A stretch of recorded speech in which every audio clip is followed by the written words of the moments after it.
Just want to share, kakamit ko lang, nag-dinner kami with my mom and the family.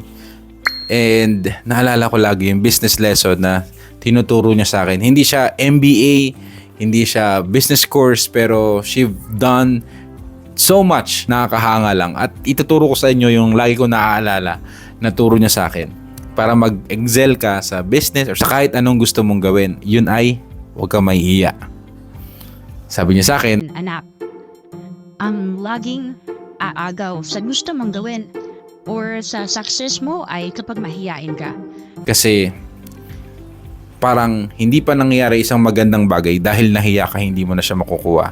And sabi ko nga sa isang viral quote ko na meron 3 likes na maraming nasasayang na pangarap dahil sa salitang nahihiya ako.